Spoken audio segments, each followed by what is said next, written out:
This is the Forum Show. We're on the air at 9 o'clock on every weekday night.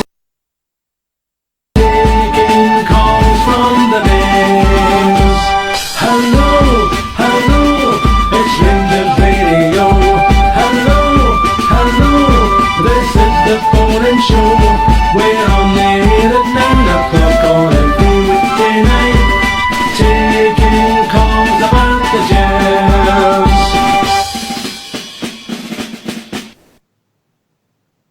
Good evening, ladies and gentlemen. Welcome to Rangers Radio. Rangers sensationally dumped out the League Cup at the weekend at semi-final stage. Put to the sword by the street.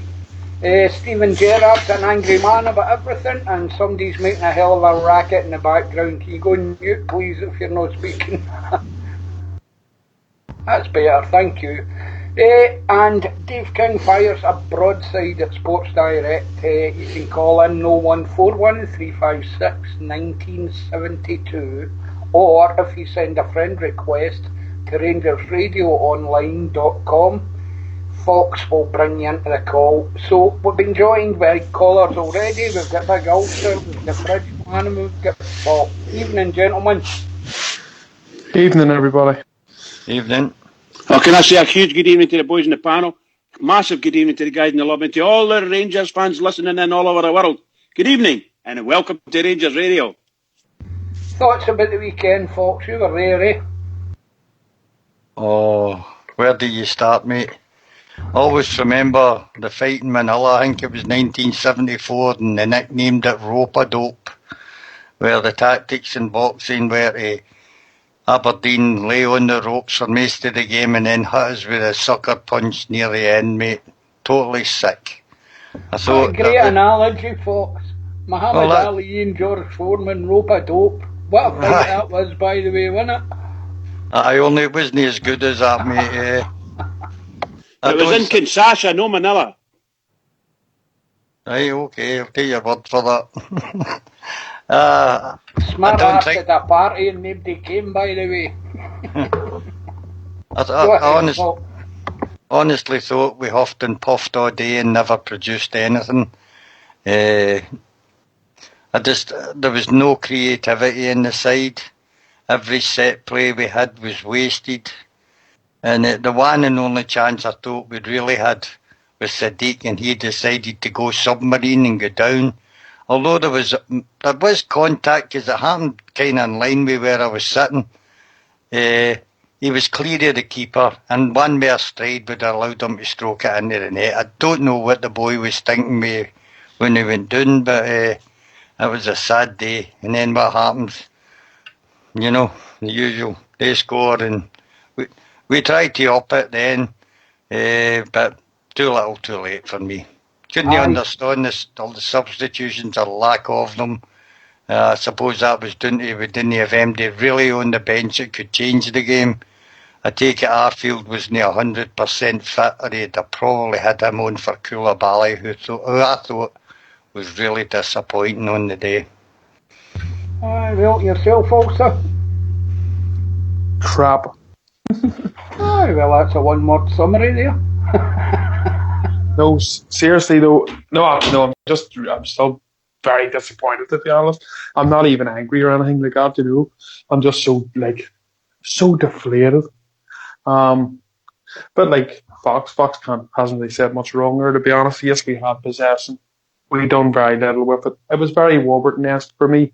Of games of old, you know, where we had all the possession, done very, very little with it, couldn't cross correctly, done nothing with our corners, done nothing with our free set pieces, and then ultimately got what was always going to end up happening was the slap in the chaps by Aberdeen scoring a goal, and I knew straight away. I thought it was coming, to be honest, but I was fearing it through for a long time.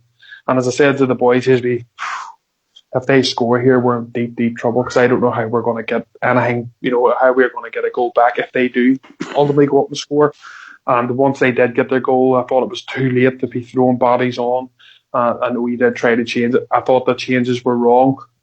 For me, at about 60 minutes, I think I would have probably changed things about then, because I didn't think we were ever going to score, unfortunately. And that's what ended up happening. But we got what we deserved. We got what we deserved, and that was we put it in the cup. Unfortunately, we just didn't do enough. We didn't have the quality in the end. And the saddest part of it is Aberdeen were terrible, absolutely terrible. Done very little. But hey ho, they're in the final and we aren't, and that's how football goes.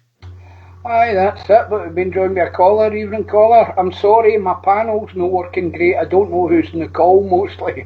But evening caller. Hello? Is that me, True? Travel. Yes, it is. Travel again. Travel. you doing? Brighten us up. How we doing? Fingerprints in the butter again. How you doing, pal? No bad. I'm disappointed yesterday. That was very poor performance for us. It's such a shame because it was a great turnout for the supporters yet again. We seem to make quite a habit of turning up for these days and end up getting disappointed, and it's no through luck. It's no through bad luck. It's lack of ability, and more worryingly, I think there's a lot of other players in our team that just lack any bottle. I don't think I'm pretty disappointed that everybody seems to be picking on the boy Sadiq. Fair enough, it was a poor decision by the manager, but I don't think Sadiq was the reason that we get beat. Sadiq wasn't playing on Thursday night, and Thursday night was very similar to what we watched yesterday, bar the fact that the Russians couldn't score. But yeah, very, very disappointed. Manager had a big call to make. I think he made a very poor decision with playing Sadiq, and then he made some pretty poor decisions throughout the match with his substitutions. Even when he made the substitutions, I don't agree with the substitutions that he made.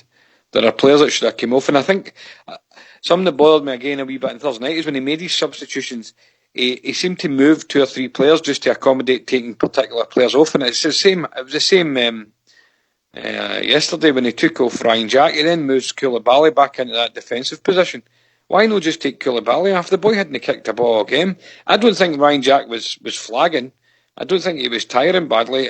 He wasn't any worse than any of the other players that was playing there. And I know I'm probably going to sound like a broken record here, but James Tavernier, I'm sorry, that he'll never be a winning Rangers captain as long as my arse points downwards. I'm afraid it's no use.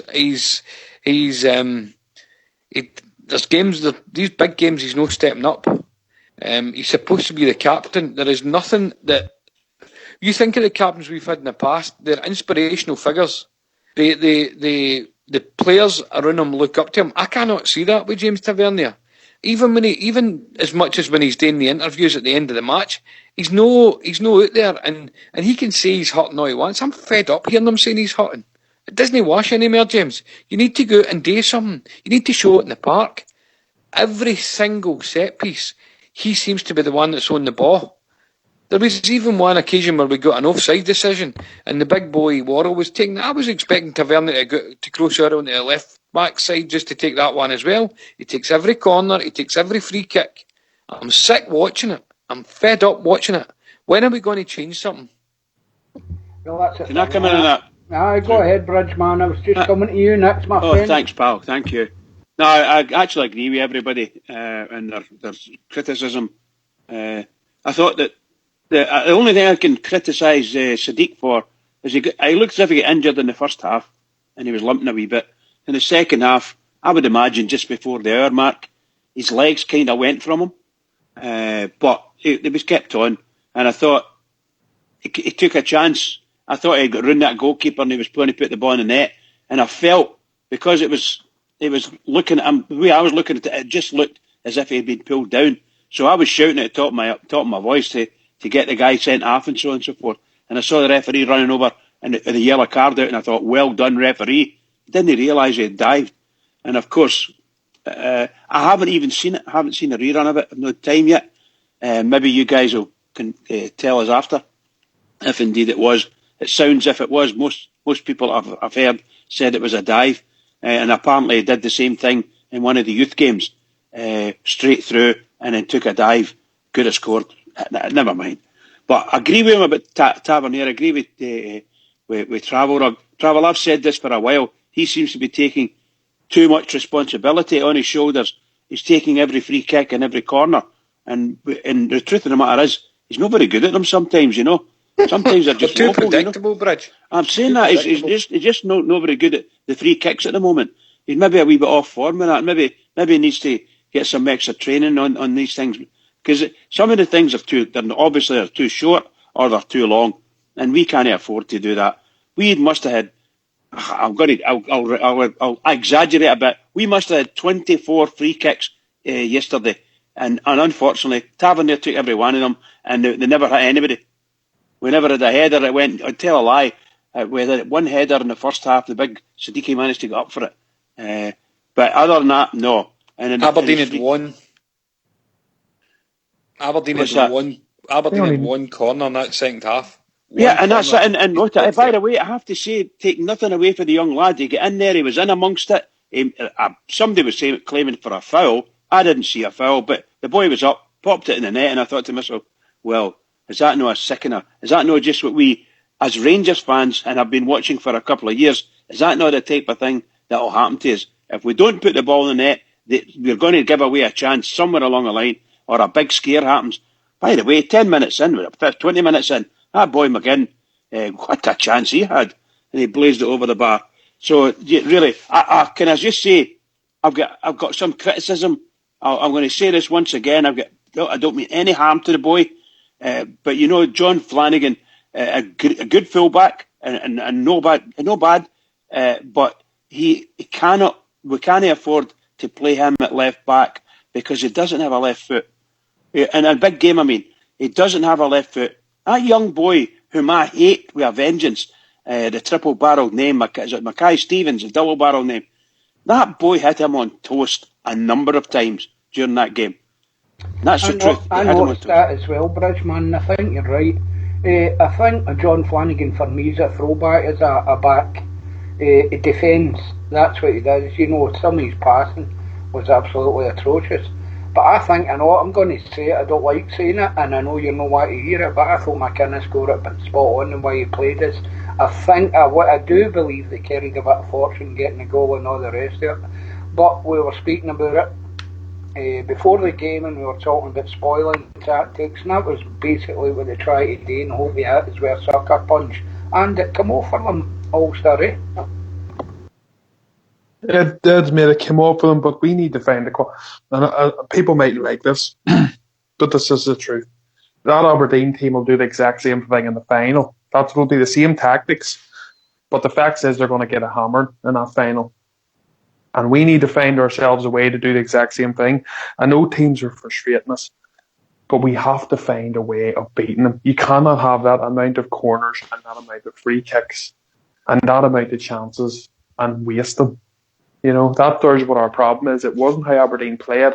It was our quality in the final third, and there's why we didn't get the result. We done more enough in the midfield. There was balls going through. There was one for Ryan Jack for some reason decided to blast it. Instead of passing it to Candace, he blasted. You have Candace shooting 40 yards out. You had Big being offside. Ulster, I know you're saying with a lot of chances. I don't think the boy Lewis had a save to make. No, he had one. That's what I'm saying.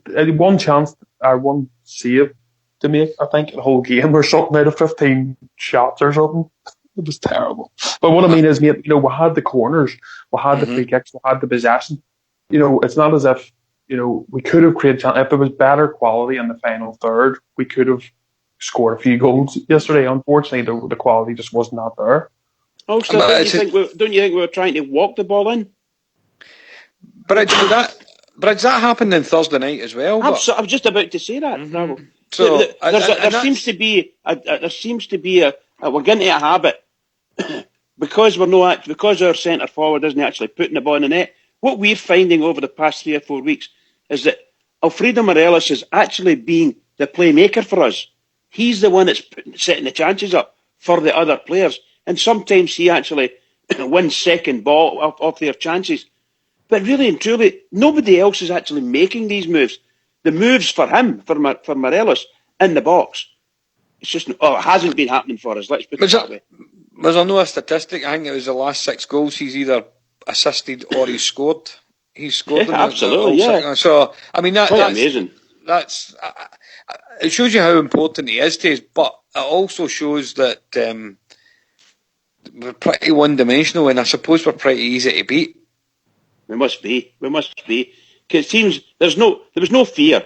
I thought their twin centre halves, that once the first 20 minutes was over and done with, I thought they know how to play us, because we're not going to try and pass a ball through them. We're going to push it wide, and we're going to run into the box, and we're going to do this, and we're going to do that.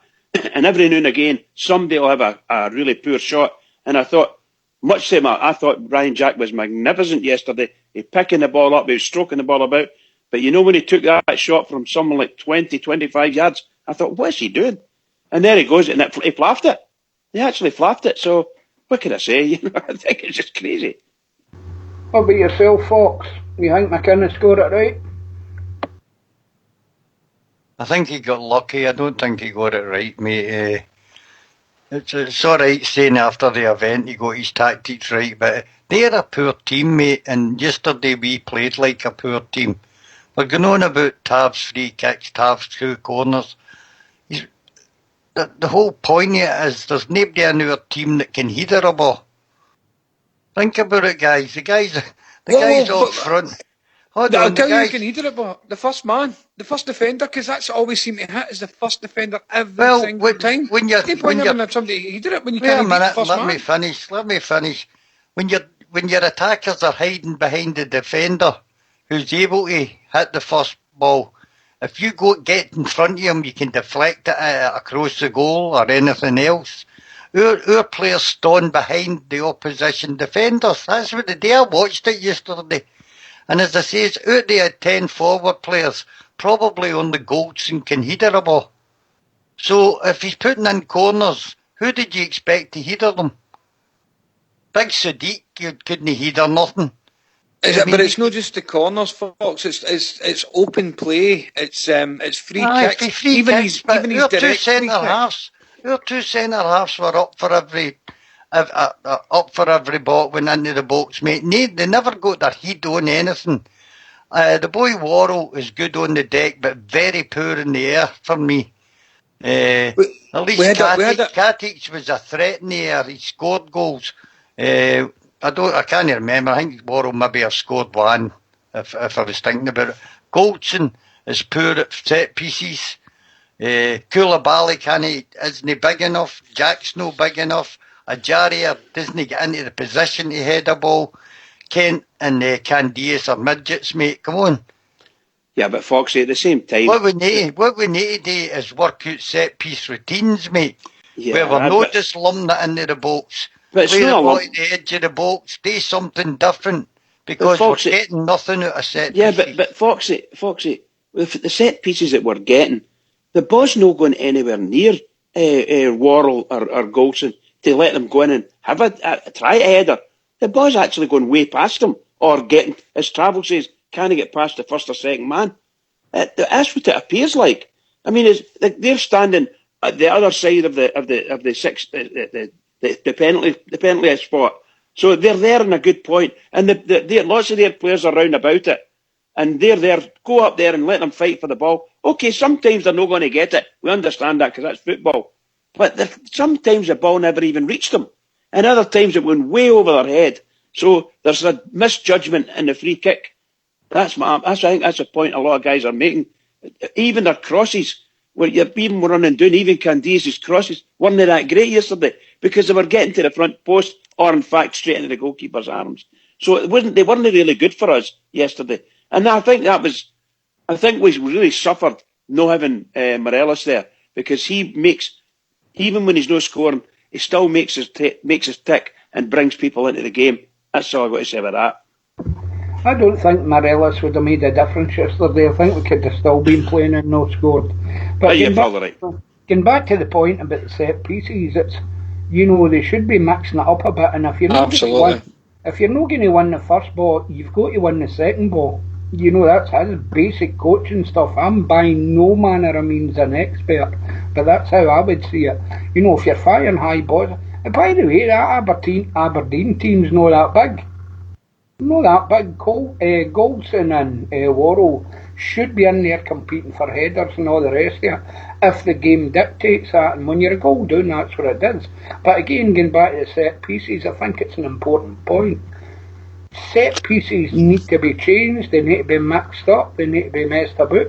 They're expecting every ball to come in into the same area, and I think Rangers were totally predictable in terms of their set pieces. Anybody? Yeah, I'm trying to make the point earlier on. We had a free kick which was a shot on goal, maybe 20 yards out, and again straight away Tavernier stands up to take it, and you can see other players going over as if to say, "Geez, a go at it," but no, he's taking it, and then he blazes it out of the bar, and you're just, and can anybody remember the last time he scored a free kick? I mean, I think he had a wee bit in Indian summer when he first signed for us. He scored one against St Johnson, I think. Did he not? And at the time, remember we beat them 5-1. Did he not score a free kick early on? Or about 20 in? But that's the only one. Like, I mean, it's like months. How many free kicks we had, Ulster, and it's no. I know. It's that, and then as I say, it's every corner. Do you know what? See when you're taking corners for the opposite sides. Do you not think it's if you're wanting a wee bit of an in-swinging corner, you get the boy with the right foot to take it for that side, and then maybe when you go to the corner on the other side, because Tavernier's then hitting it for the other side, it's no an outswing. That's to me, it's no as if they're no preparing. How about changing things? Ryan Kent was taking free kicks and corners earlier in the year, and he's got smashing delivery. I'm pretty sure. That boy should be stepping up to take something. We're just so predictable, and it's so frustrating. And see when you're no on the ball, or you're no having a good day, that's where your captain should be turning around and saying, right, give somebody else a go. But no, Tavernier's a captain, so he gets to make every call on every decision. And that is, for us supporters, it's having to sit through that. It's becoming tedious. And the manager, I think, again, I still believe that Steven Gerrard's the right manager. I'm no buying into all that.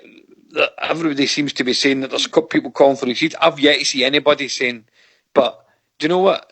There are some weaknesses here that he's going to have to work on, and I accept that he's going to need time to develop. He's got time to build his team, but there are some weaknesses here that he needs to get a grip of pretty quickly. And allowing James Tavernier to run the show and to be involved in every single thing for us is poor. I'm actually thinking I'd like to see him getting dropped for Wednesday night, captain or no captain. I'd like to see him getting dropped.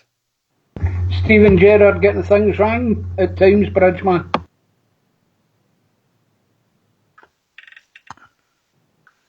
Whoops, I was doing a wee Bridgeman there. Yes, look, it seems that it's inevitable. He's only human. He's going to make some, shall we say, some wrong decisions, who to play. There's a lot of folk are running about me anyway. The game were really shouting and bawling about Gerrard. Come on, Stevie G, get somebody on here. Running about the hour mark and so on and so forth, because they thought Sadiq was gone. And yes, he's standing up. I have to say, I love the guy to bits. He's standing up and saying, "This is all. It was my decision. I'll take the flak." But when I watch my team, the last two games we've been very poor in front of goal, and our lead up to goals, even creating chances, we've been not that great at all. So somewhere along the line, the manager's got to say, "Well, why are we not making these chances? Where's the runs coming from? Who's supposed to be doing it?" And Travel's right. If you've got a captain that's running up to take every single ball, it's not right. There's got to be don't get me wrong, there might not be anybody else that can do it. I mean, that might be the best we've got. But for me, Canday should be taking corners. If he can't cross the ball, my goodness gracious, that question hangs. The big part of a winger's game is being able to cross the ball. That's it, pal. That's it. You're right. Hey, look, I thought we played in patches we were absolutely outstanding. That team were bedazzled by us. They didn't know what to do. We're stabbing the ball through eventually. That boy Jerry was waltzing through them, taking 3 and 4 and 5 on. And he's in the box. And what does he do? He gets past the guy, and I thought, he's going to smash it. Just smash it, son. No, he tries to, I'll just pass it back the way. Straight to an Aberdeen player, and away he went. So that was the kind of thing that's been happening to us. So very, very poor luck. poor decision making by the players.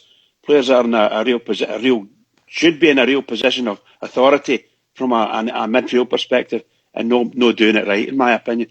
Look, Rangers will recover from that, but that to me, can I just say to you, all of you listening in as well, I walked in there yesterday and I turned into the boys sitting next to us and I said, what on earth is that at that end?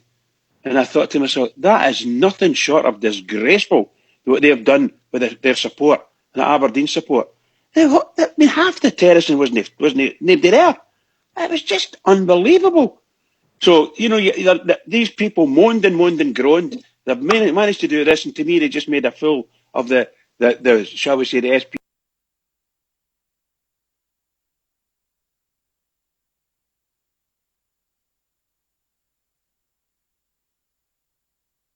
SPFL who arranged that. That was shocking. All these fans should have been brought down to the front and leave the top empty if that's the way they're going to do it. Bridgeman.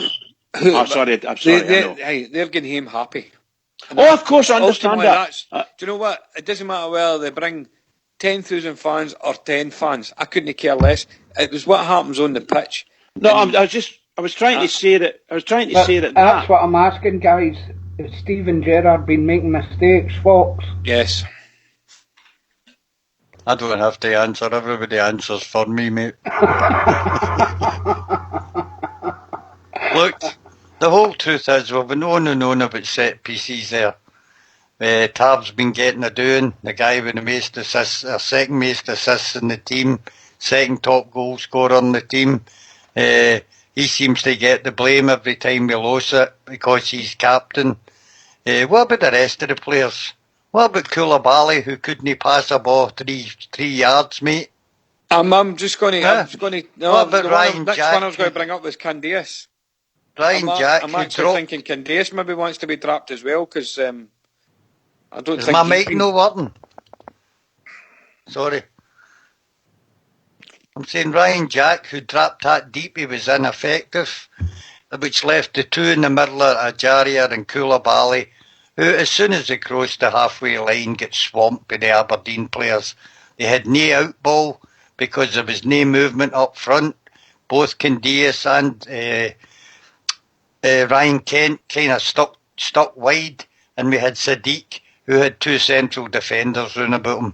There was no creativity in the side whatsoever, and I think in the overall run of play, we were just better than Aberdeen, but no much better. And I said to my mate Bully when we were sitting in the grun after 20 minutes, first goal's the winner here, and that's what it proved to be. 2 bad sides. Right, I'll see if Big Ulster can answer the question. Ulster, has Steven Gerrard made mistakes? Yes, every manager makes mistakes, but he has made mistakes. The problem for us is he's cutting his teeth in football. But I still think he'll get things right. We will get things right once we're going to have to add more quality in there. But he's made a few mistakes. I wouldn't have played Sadiq for a start, for the only reason is the guy has hardly had any first team football. I think he came on there. He was playing for the youths a few weeks back. He was hooked off the pitch after 45 minutes because he wasn't doing anything. And the young fella that came on to replace him ended up scoring a hat-trick in the second half. And the managers called him out on his attitude as well, and he hasn't really been putting it in. So to start him, I thought was a wee bit crazy, but he did. And it didn't work. And I think he was maybe best yesterday of changing up. Fair enough. Maybe he wants to give the big guy a chance. But after about 16 minutes for me, I think it was not working. He should have maybe changed it. If that was maybe to move Kent into the middle and push across young Middleton or something, or even Grezda, anybody else, just to change it up a wee bit, because the balls to the big man just wasn't happening. He was catching himself offside, etc. But the good thing is, only positive I can take, and I can't really take many positives, but at least the managers come out in the sack, and after the game, he's took responsibility for it, and he's let the fans know, that what we already know already. He's been honest to say that the quality wasn't good enough, and it's something that we're going to have to do. And if the players can't add that quality to their game, then he's going to have to replace them and bring added quality in, which is refreshing. Because managers in the past, likes of that game, that same game you play out again, they've been making excuses, etc. But at least the manager's come out true and been honest that he's made a few mistakes. He's carrying the can for it. He's brought the players in, and he's saying he's going to sort it out. And I think he's still the man to do that. Aye, well, here's hope, mate. We'll be hearing from the manager shortly, but we've been joined by a close personal friend of mine. It's our Blue Shadow, Evening Shadow. What's your name Another tonight, close mate? personal friend of yours. Evening, True. I thought I'd come on and answer your question, my friend. As nobody else was answering your question, I'll say it for you. Yeah, Gerrard has made a few mistakes. I certainly haven't lost confidence in the man, but he's made quite a few mistakes. And for me, I've been going on about it for weeks. We've got 3 defensive midfielders playing in midfield. Where's your creativity going to come from in midfield? And those who think Ejaria is an attacking midfielder, sorry, boys, not for me. Certainly nowhere near it. Aye, okay, mate. It's they make up their own questions on here. You'll notice, Shadow. I'm just here to kind of jump in now and again, But there you go. But anyway, Travel. Do you think he's made mistakes? Yes, I think I mentioned it earlier on. I think the choice of Sadiq was a poor mistake, and I think you could maybe even go further back. If he was planning to play Sadiq, he should have looked at maybe using him at some point, possibly on the bench against Hamilton or on the bench in the Russians, where he should have been trying to give him some pitch time before this game if he was planning to use him for, as it turns out, 90 minutes. So yes, that's a big mistake. He's the game for me yesterday was crying out for substitutions. We were on the front foot the second half.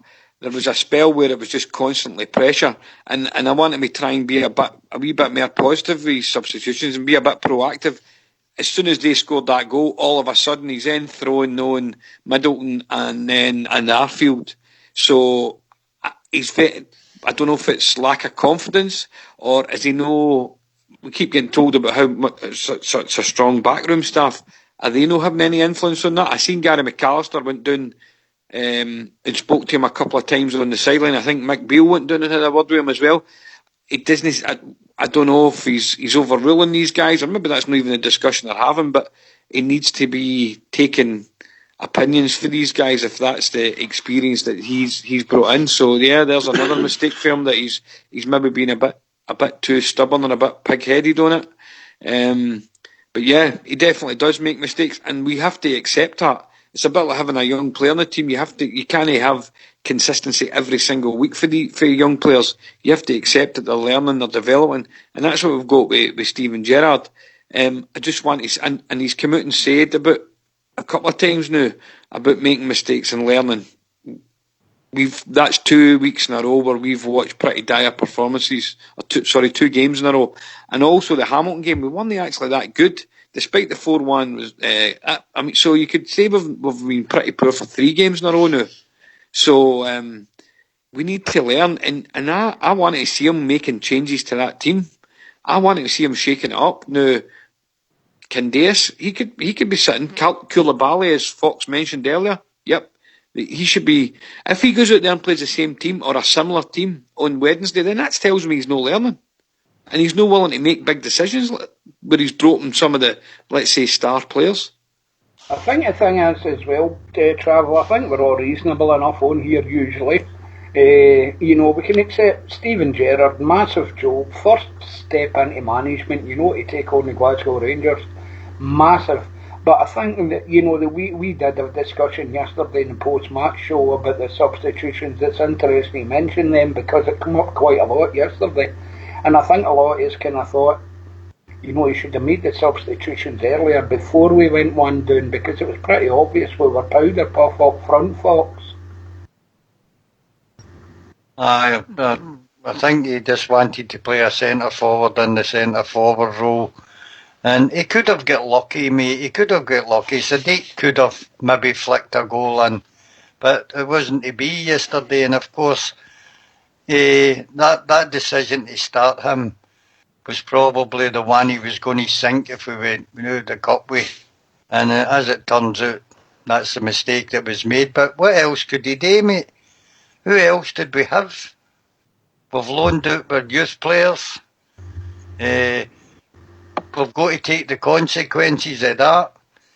I don't know. I think I think his biggest mistake was leaving Arfield so late, mate. Because at least Arfield gets into the box and is quite creative. He's not a top midfielder, but he's creative a bit. And he also can finish goals. So I would have had him on for Koulibaly in the second half for me. I don't know, as I said earlier on, I think the mistake was in the tactics. As I said back on Friday, mate, that I thought we needed a 4-5-1. Whoever was going to be the one up front would be isolated. But coming forward in a band of 5 is a lot better than coming forward with 2 midfielders, one of which isn't a creative at all in Koulibaly. And Ajaria, although a clever player, slows things up for me. If he's got to beat a man, he's got to beat him twice. And I think he needs to learn that getting the ball forward is a lot more effective than looking pretty on the ball. Aye, okay, pal. Ulster, substitutions for you? I thought the substitutions were wrong, to be honest. I would have hooked Sadiq. So I know that sounds terrible because I know it's like I'm pinpointing him, but I would have hooked him. I would have got him. And Candeias, as much as he wasn't doing, he was doing nice, skillful stuff, etc., but maybe his final ball really was lacking. But he's still a nuisance that I would have kept on. Artfield definitely as well. I'd have had him on. And I'd have had maybe Gresden.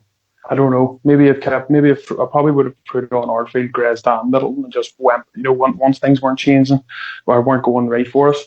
Maybe, if you're going to take Candeias off, maybe put Gresden out there. Maybe take off Big Sadiq, put Middleton in the middle, or else Kent, one or the other, and just, switch them about whatever way we need to, and just done a different approach to the game because it just wasn't working with a big man up there. But it was too late. It was too little, too late. The substitutions were too late, and they were the wrong subs in the end. Aye, Shadow. Aye, for me, as the same questions I raised at the weekend. If a young player, we've all been lauding how the wonderful results our development side's been getting.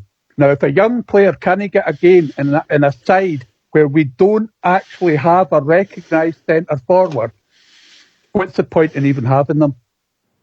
I'm sorry, for me, there's no point at all. And this is supposed to be a youth manager, knows how to encourage youth and all the rest of it. Sorry, that's not what I'm saying when he doesn't even make the bloody bench. And he could have come on and made himself a star. Young Andy Dallas is there. He's 19 years old. We all know plenty of players that played for Rangers by the time they were 19. And I think he should have come on and at least be given a chance. Yeah, I know it's a cup semi-final, it's important, but even allowing, we had nobody else, and he still never got a chance, even a look in. Okay, pal, yourself, Bridgeman. Well, we spoke earlier about the substitutions, and so I would imagine that most of us could pick out a couple of people that should be available to us, but they're not. I think he's now proven, one way or another, no matter what we say, he's now proven that Mr. Sadiq is not the answer. He may in fact be a striker, but I don't think he's cut out for our game. And no matter what we can do with him, the manager's probably tried all week to fit him in there. And he started off not too bad. He was a wee bit shall we say, causing a wee bit problems with him. But that just fell away. Anybody who's playing striker, particularly the pace that boy's got and his height and everything else, I cannot believe the amount of times he get caught offside. It must have been 7 in a row, maybe 8 in a row. Just unbelievable stuff. Now, I don't know whether the linesman was pretty poor and in fact he wasn't offside, particularly in the first half because I couldn't see it. But the gee whiz, he got caught offside so many times it's not real. So that must be a real downer for all the other players, particularly when you're running and all your midfield's moving forward and somebody makes a good pass and it looks a good pass and all of a sudden the referee's saying look, he's offside and then again. So it must be deflating, to say the least. But yeah, the manager knows, the manager saw it and hopefully he's going to act on it. I'm not sure. Shadow's always pretty good. He always likes to hear about the youngsters coming through and he wants to see the youngsters coming through. I'm not dead sure whether we've got whether it be fair at this point in time, because some of the boys haven't even been in the squad. So I don't know if we've got someone who can play striker at the youth level that could, in fact, even go and train with our first team squad. No disrespect to anyone. I just don't know. So maybe Shadow's right in asking the question, why is it not happening? Because he is a youth. It came from the youth, the manager. So somewhere along the line there might be something missing. I just think he's bought that boy, or he's got that boy, Sadiq, and I'm afraid probably a dud, and it's just no work for him. So hard luck. We're back. We've got our two big people back. We're out of the cup, so we need to look forward, and hopefully the manager's going to look forward in the right way. I can't see that boy Sadiq lasting. I can't imagine he'll be anywhere near the Rangers jersey come Christmas. After the break, I can't see him lasting. I just can't see it. Sorry, boys, I just can't see it. He'll probably need to go. Travel, should they have made the substitutions earlier? I said earlier on, I thought there was a spell where we were really we were pushing them back all the time, and I thought that would have been a good time to make a change, a positive change, But in some ways, when Sadiq, he's taken a chance on a guy who he's no picked before, but he never then gave himself a plan B. And I know you've mentioned the boy Andy Dallas, who scored 2 goals today for the reserves against Aberdeen, a 3-0 win. So I'm not saying that he should have been the first choice, but even putting him on the bench, it would have then gave him a plan B. Or Zach Rudden, just something that's there to say, right, I'm going to put Sadiq on here, right? But if it doesn't work out for Sadiq, what have I got? What's my fallback? We didn't seem to have that.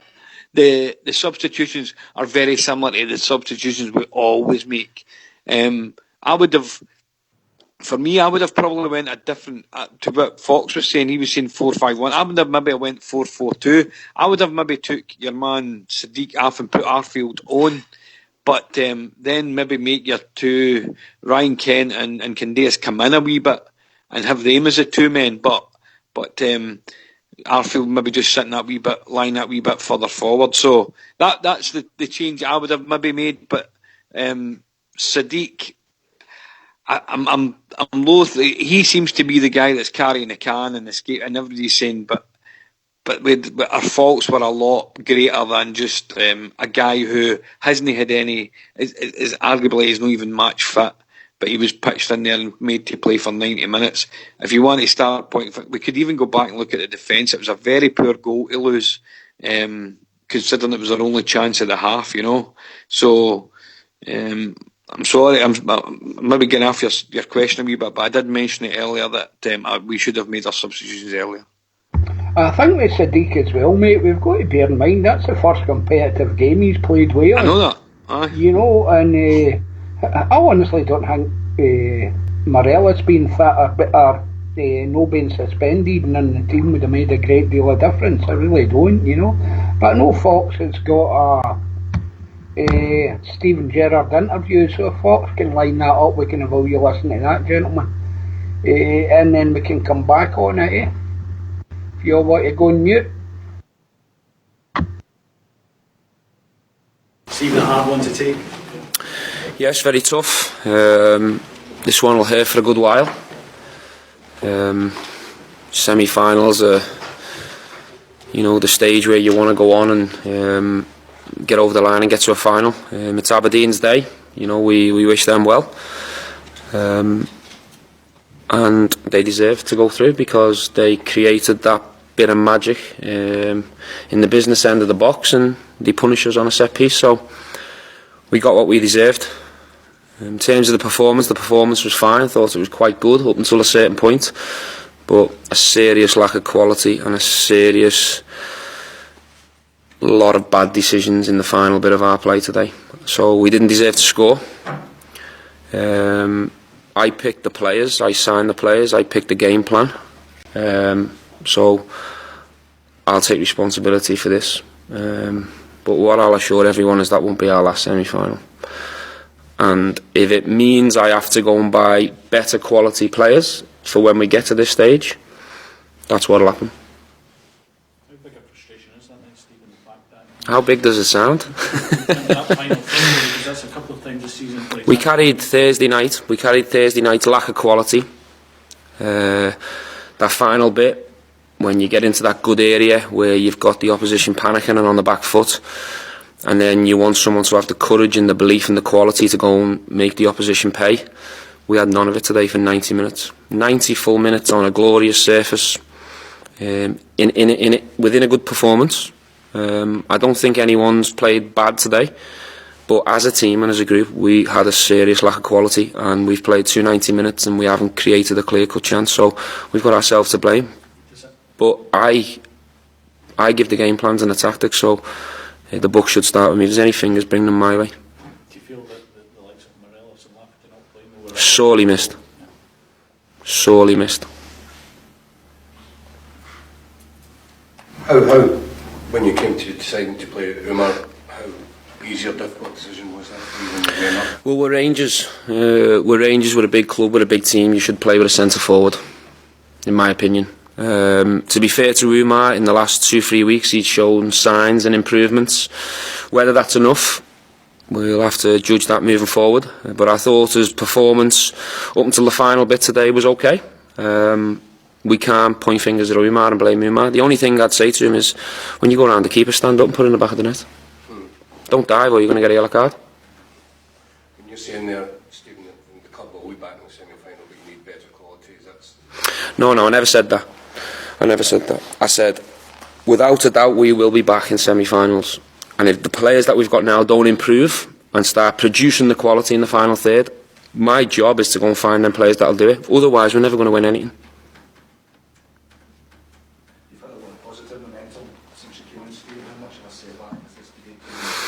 Yeah, it's a setback, and it'll take a while to get over. Certainly for myself, because I don't like losing. I don't like losing to our rivals. So yeah, this one doesn't taste nice. But as I said to you again, and I'll repeat, I'll take responsibility for it, and we'll move forward, and we'll try and grow and improve and keep going. And the players need to bottle this. You know, instead of going into a dressing room and being quiet with your head in your hands, self-reflect, take your responsibility and your part in it, and let's move forward together. Did you think there was an opportunity for Sadiq to carry on in? 100%. Is that lack of experience in this problem? I don't know, but if there's a mix zone, ask him that question. I don't know. Yes, thank you. Cheers. Well, we apologise for the sound quality there first of all, but it's no Foxy's fault. It just seems to be Rangers pressers nowadays. You never hear the questions that have been asked. But your impressions of that, Travel? No, I mean he's honest enough. He's facing up to it, and 100% agree with him. You know, I think I started off by saying we've been here how many times before now? Was it five semi-finals we've had? We've not scored since what? Probably the Hibs final. We've not scored at Hampden, and the quality, the lack of quality is very, very frustrating when you're dominating a team like we did yesterday. To not even dirty the goalkeeper's gloves, it's a real problem. And again, I'll maybe get back to, there's some players that I'm worrying about how much bottle they've got. I'm sick watching it. I'm sick listening to the excuses. But fair enough to the manager, he's come out, he's promised us he's going to make changes if these people don't pull their socks up. And I would, again, we've got a chance for a quick turnaround Wednesday night. I'd start dropping some of them. They need to learn. Aye, well, controversial. Blue Shadow? Shadow? Aye, sorry, bud. Yeah, it's not a standard mute button here. It takes me a wee while to get off mute sometimes. Okay. Right, yeah, I mean, it's starting to get a bit repetitive. So, I was very impressed with Stevie Gerrard and his press conferences. And yes, he still speaks well. He says the right things and all the time. But this is starting now, the third or fourth time that we've come up with this. The team's no perform. We'll learn from this. We'll get better. It's all starting to sound like something I've heard before. And I want to actually see us do something about it. And he's got to go out there. He's got to change things. If Scott Arfield's, even Scotty Arfield's not the most attacking of midfielders. He's a box-to-box midfielder, but he's not an attacking midfielder.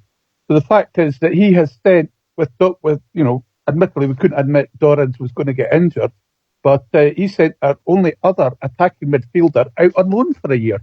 And I think he's got to look at that and bring him back and get looking at transfer window for another one, so we've got some cover. Aye, well, could be, mate. Bridgeman? I think the manager, you just heard the manager saying these things. These are the kind of things we've all been saying in one way or another most of the evening. And the threat, if you could call it a threat, to the players is that they're going to be replaced in some way or other. He's going to bring people in that he believes could do the job better than them.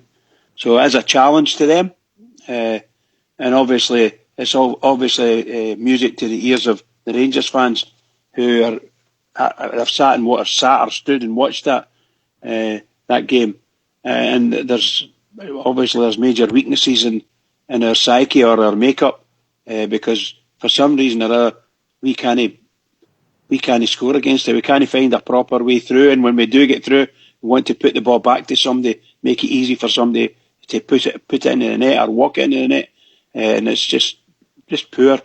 And the crowds were really up against the Rangers, and not booing them. But I don't mean they were booing them, but they're kind of angry and frustrated with the players, and you could see it and hear it every day, all day yesterday.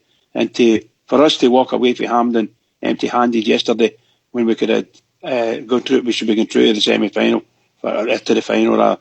It was just dreadful. It's just dreadful. So the manager recognises all that. Hopefully, that's what he said anyway.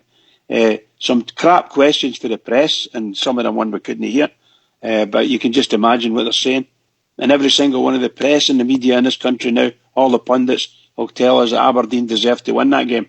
That's what they'll say for sure.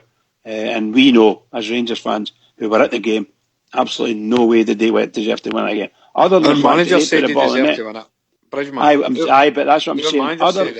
I've just said that. Other than the fact that they put the ball in the net, which we didn't do, then that's the only way they deserve to win it.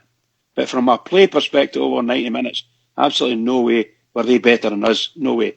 But we let ourselves down really badly. Really badly. Once again, really badly. Also, it's refreshing to hear a manager coming out and being honest like that, and fronting up to what happened yesterday. I think he's right. There was parts of our game that wasn't too bad. We had possession, etc. We got the ball, we passed it forward to the forward lines in positions that you could have been dangerous. It's just unfortunate that the quality of ball coming in wasn't good enough at all. And that's what we've seen that over the last two games, especially. We haven't scored goals. We didn't probably create enough clear-cut chances, even though we were probably in the positions to make chances. Just the quality just wasn't there. We have to take the manager at his word that he's going to sort it out. If it's ever going to be the players that are going to up their quality, or else they're going to have to move on, and he'll bring the added quality in. I think we need definitely to I think Blue makes a good point about the attacking midfielders. Like Koulibaly's a good centre defence midfielder, as is Jack, but I don't see the point in playing both players at the same time. Yeah, I think if you're going to have a centre defence mid, have one of them doing that job, and have somebody else who's more of a creative mind, if that was Artfield. But maybe, again, because Artfield hasn't played much and he's only come back from a wee injury, maybe he felt that he couldn't play him from the start. But we need, we've let people go, as Blue says as well, like the young fella down to Shrewsbury at the minute, so we could have probably had him there, but he's going to have to look at it in January. We need a creative midfielder, someone who's probably a class above anybody else in the midfield to create chances for us. But at the end of the day, we just have to entrust in our manager that he's going to do that, and hopefully in January. Okay, pal, what were your thoughts on it, Fox? Stephen Gerrard? I think he was quite honest in his opinions there. The one thing he got right was about the quality we've got on the park. Quality costs money, and that's what we need to spend for me. We've got too much of the same sort of midfielder in the side. Although we've got a lot of them, there's none of them actually very creative. And I think we need to go out in January and sign and probably spend our January budget on one decent, really good midfielder. Whether we can tempt somebody like Stephen Davis back, I don't know. But we definitely need quality, because I don't think a lot of the players in that team are capable of stepping up their quality. Well, these are the questions. These are the questions we've been asked ourselves for a wee while. Sorry, pal. Are our players we've got in the squads, are they capable of stepping up to the next level? And these are the questions that only the manager and his squad, the people are running the job with them, they're the only ones that can answer that. And unfortunately, you're right. There are many in our squad, our whole squad there, that will not be there next season, or maybe even the season after, if you follow what I mean. Or sooner or later, they're going to be asked the question, can you step up?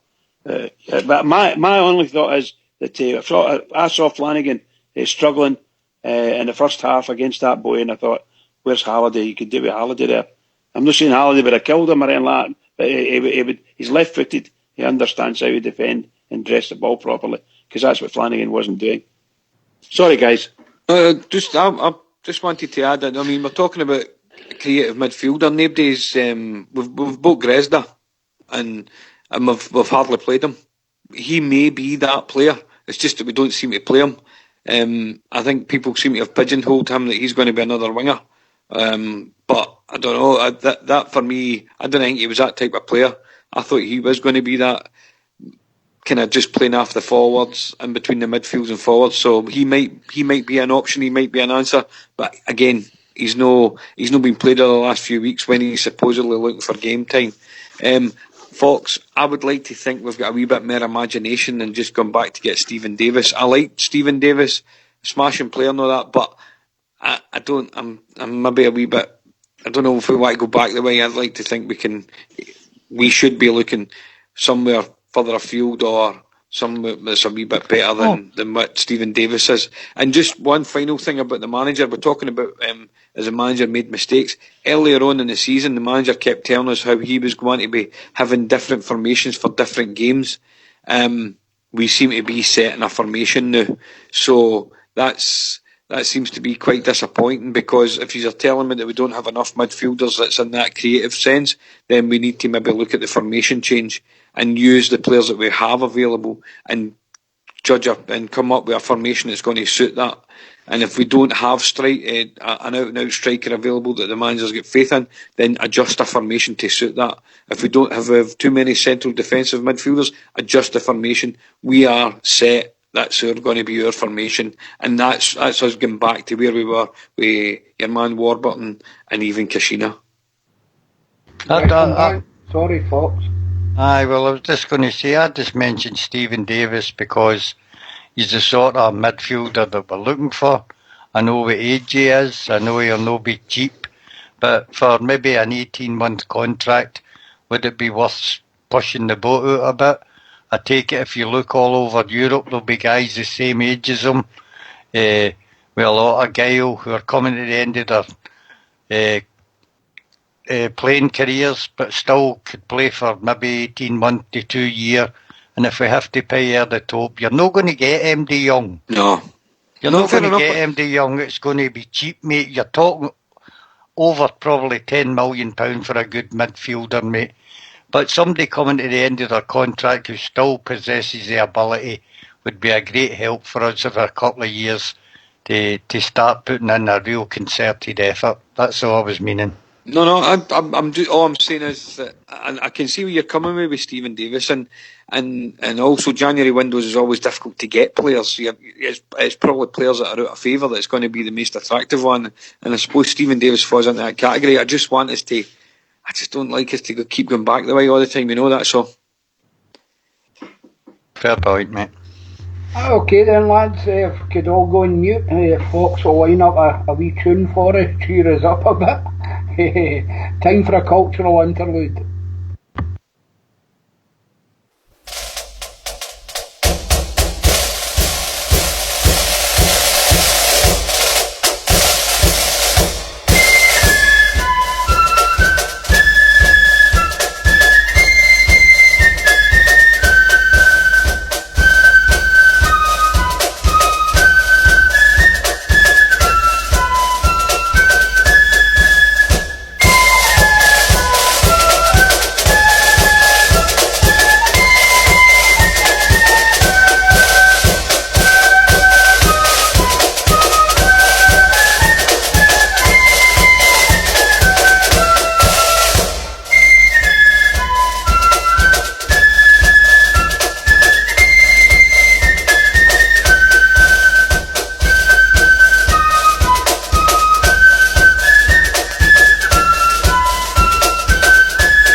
Thanks for that one, Fox. I missed the accordion tonight, but that'll do me any time. The old torties and mash, can't he beat it? But anyway, guys, Steven Gerrard mentioned, he played with Mar Sadiq.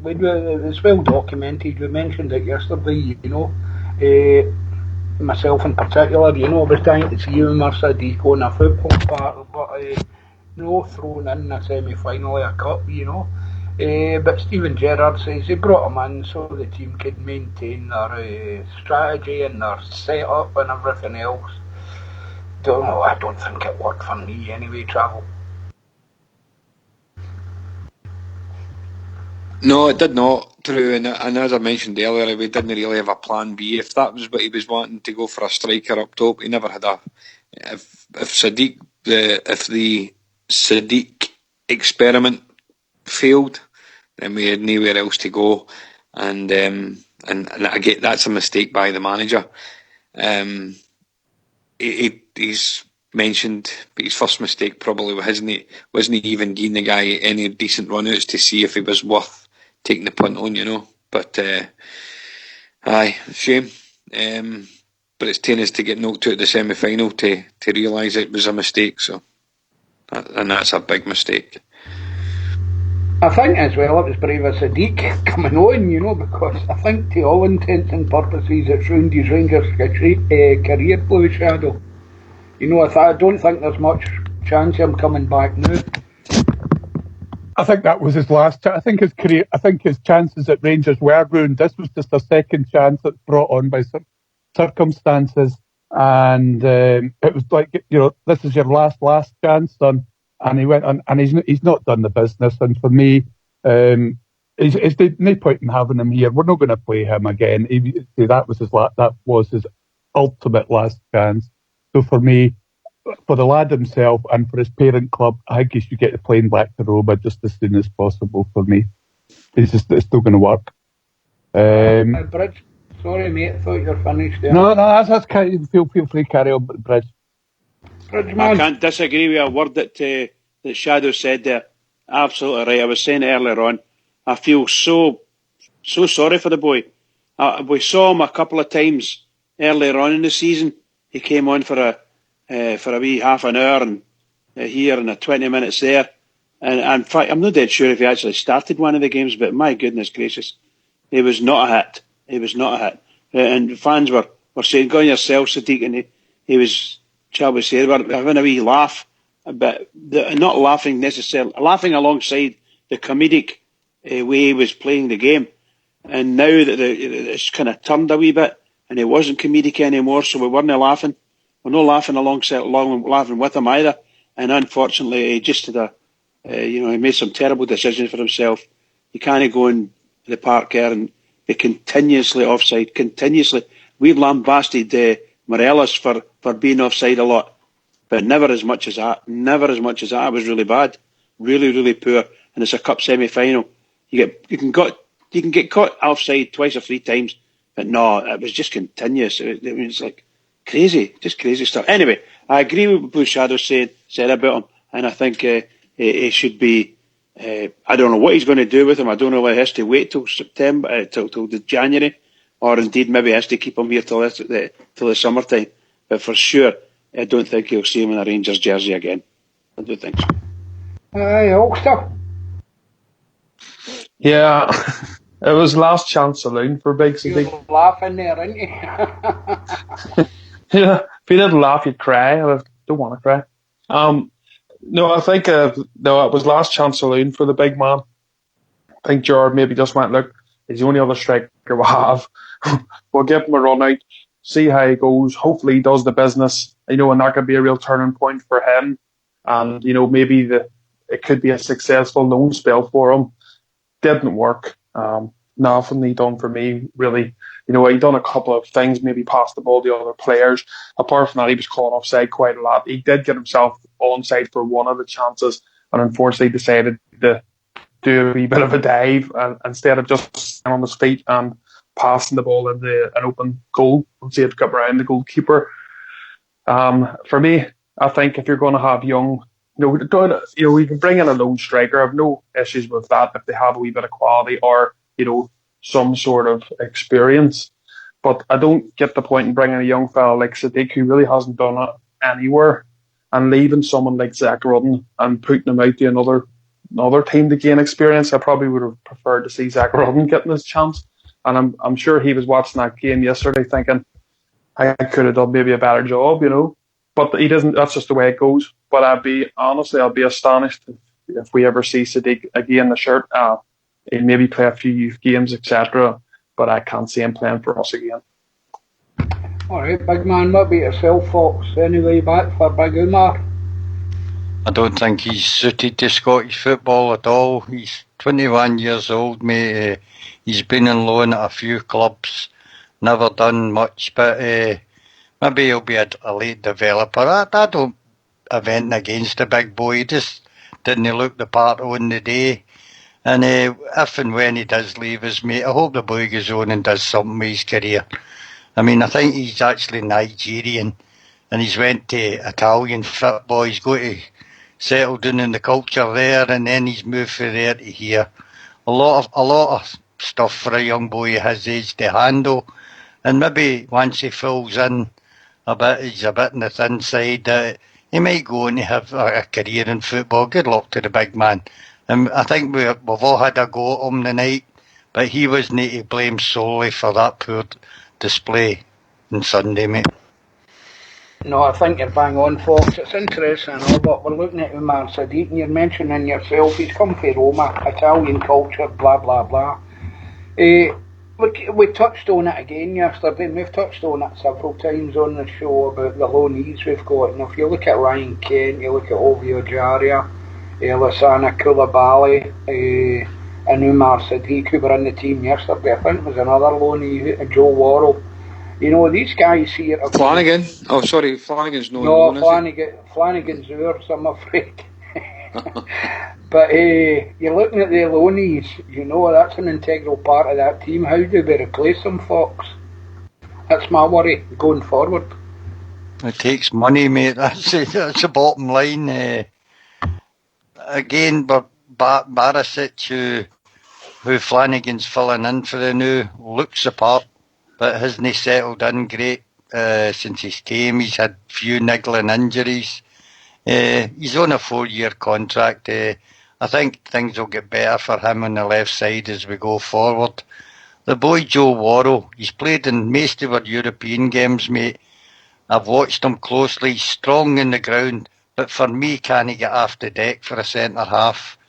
And between him and Goldson, Goldson's the ball winner for me in the air. But the bait of this passing about between the back of them, we nearly got caught early against Aberdeen. We had a mistake for Worrell that ended up in the Jaria getting booking when they took one for the team. These mistakes are always glaring for me between the two of them. And Jack coming back and picking it up means we're a man short in the midfield all the time. I don't know, I just keep thinking the formation's wrong. It's wrong for the players. We've got to play 4-3-3. You've got to have quality players. But for me at the moment, we haven't got enough quality in the side.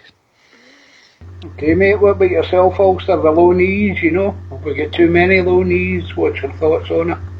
Well, I don't know. I think, you know, Ajari and Kent have done some real good things for us. You know, if we didn't have them two, we'd probably be in a probably worse position than what we are now. I don't think bringing in loanees is a bad thing. You know, especially probably when Stevie G was trying to revamp a whole team. And obviously maybe the funds weren't there to do it all in one window, or the players maybe weren't available. So sometimes going into the loan market can work, and you can bridge that gap until you either, you know, get them players permanently, or else, you know, wait till the January or the next window at the end of the season and replace them with permanent players. So, you know, the loan market isn't... I know it hasn't worked for us in the past, but I think it's worked for us to an extent this time with Kent and Ajaria. Obviously, the Sadiq one, unless something changes rapidly, you know, that's one that isn't going to look good for us, to be honest. It isn't going to work for him, and it's not going to work for us. But I wouldn't put me off getting into the loan market again if we need to, but I would preferably see permanent players. But if the funds aren't there, I can see why we go into the loan market to bridge that gap. Bridgeman? Excuse me, the loan players that we've got, the young boy Worrell, I think he's going to be a good centre-half. I think he's only 21. He's got all the makings. He's got height, build. He's quite fluid, and he's quite fast over the ground. I agree with Foxy that he's not quite good, or good enough rather, at getting up like he should be. But then he might not be one of these attacking. I call him an attacking centre half. You know, one that attacks the ball in the air. He's the same as Golson. Golson doesn't attack, or not built for attacking the ball in the air. And I've been screaming out for someone that will attack the ball. This is my ball. You know, one of these type of centre halves, 6'5", built like a big shithouse as you can imagine, and can play football. And if we can get someone like that, it's a wee gold mine. That no taking anything away from anyone. I don't know if Worrell will be taken on permanently, or even if Rangers would try and bid for him. I'm not dead sure. But the Katic boys, not a bad player, but they're all much of a muchness. They're all right-footed that I can see, and we desperately need, I think, someone with a left foot. So if you look at our defence there, right across the back four, every single one of them right-footed. I'm not saying it's a desperate situation, but I think we could do with someone with a left foot, and Barisic fits that. And I believe the boy Cooper, I think we were chasing the boy, I think Leeds, I'm not dead sure, Jake Cooper. And he's a big fella and elegant, but likes to attack the ball and is left-footed. So someone like that, I'm not dead sure if you'll get him, but someone like that you desperately need to balance the team up, balance them up, because sometimes you look as if you're playing out of position. Okay, Shadow, the low knees for you, mate. How do we get around that? Well, unfortunately, with the state of Scottish football and the finance that's available in Scottish football, I think it's something that we're going to have to get used to, because I don't think we can afford to buy all the players that we need, and unless we change and create this, I'm sorry to say that a broken record, but unless we create this bridge from the youth development squad to the first team, we're not going to develop any players of our own, terribly much of our own. You know, I mean, how much time has young McCrory had this season? I know he made a couple of mistakes at the start of the season, but we've not seen terribly much of him either since. But I think loan moves is something we're going to have to get used to. And I think if we don't have a manager that's clever and can make use of the loan market, I think it'll be to the detriment of our own team. Okay, pal. Yourself, Travel? I think we've been forced by the changes that the manager had to make when he came in, and he's obviously only had a particular pot of money to spend. He's had to be relying on going to the loan market. As for coming forward on Wednesday night, I think I'd only have two of the loan players playing on Wednesday night. I'd have Ajari and Kent. For me, I think what Fox is saying, I kind of agree with him, and as much that he's not so dominant in the air as I expected for the size of him, but also he seems to get caught in the turn quite easily. So I would prefer that our main player would be Katic in that position. Katic and Goldson, I'd be looking for them to build a partnership. Ultimately, he's not a player, Worrell, so if we want to be serious about making money on some of these players, Katic should be the player that we're pushing into that position. Koulibaly, he started very well. When Koulibaly was playing well at the start of the season, he was playing in the same team as Ryan Jack, so I can't really buy into this that they two can't play in the same team together. I don't know, he just seems to have went off the boil a wee bit, so I'd be dropping him for Wednesday night.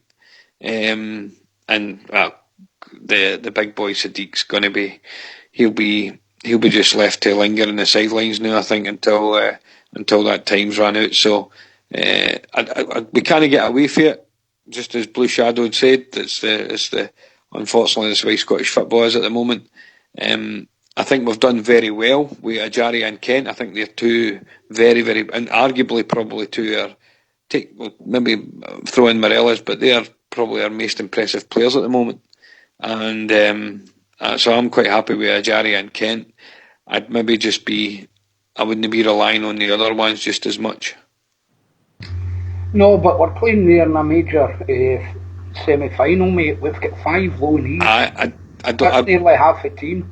I don't agree with that. That's the way we should have set up. That's for me. It's no. I don't want to see 5 again. No way should we be playing 5. It's our team. It's our players. We should be building our team and our players and looking longer term on these things. We've spoken earlier on about the manager and giving him time to develop. Well, you know what? You need to build a team. Don't be building a team that's almost 50% made of loan players.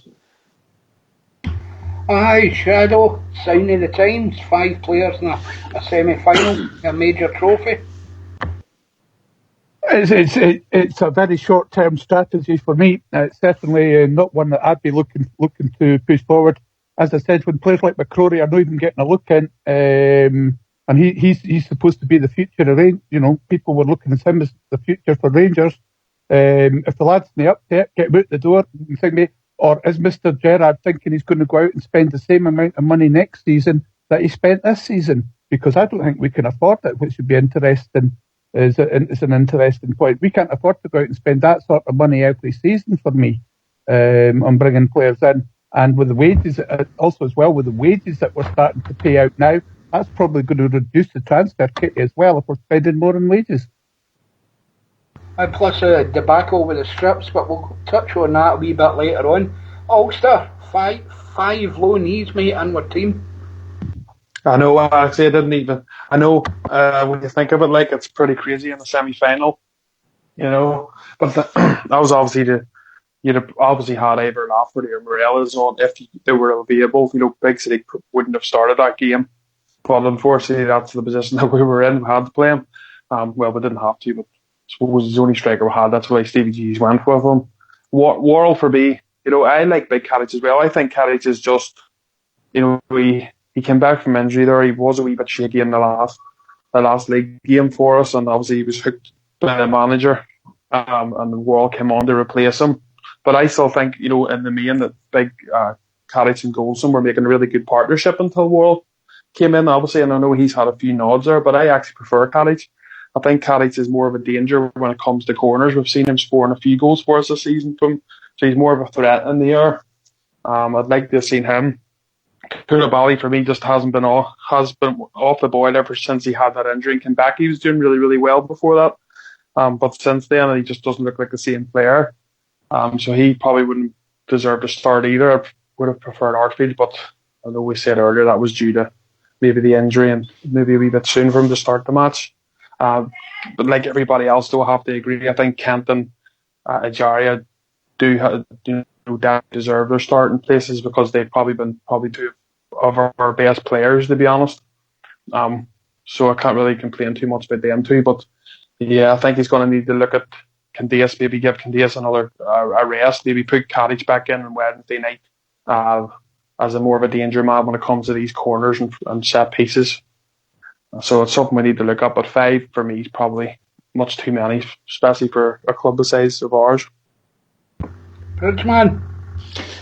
Yeah. You're talking about half your team, aren't you?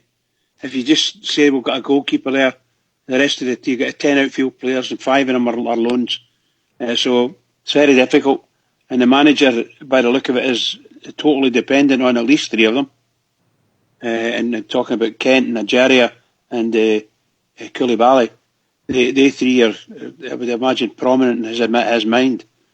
And the other ones, well, he might get around not using them. I'm surprised about Sadiq, I must admit. But no, he's right. I've listened to the guys, a lot of wisdom in what he's saying.